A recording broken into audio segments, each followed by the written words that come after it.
Hello, good morning! Nandito tayo sa Central Luzon State University. At i-feature ko lang saglit where to stay kapag nandito ka sa area ng Muñoz, dito sa CLSU. Ito yung CLSU Alumni Hostel. Ayan. May parking sa loob.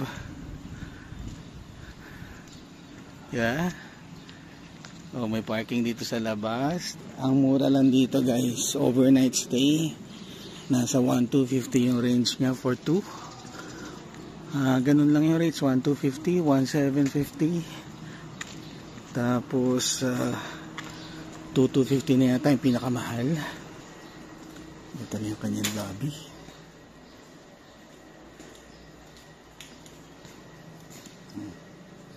How to contact them.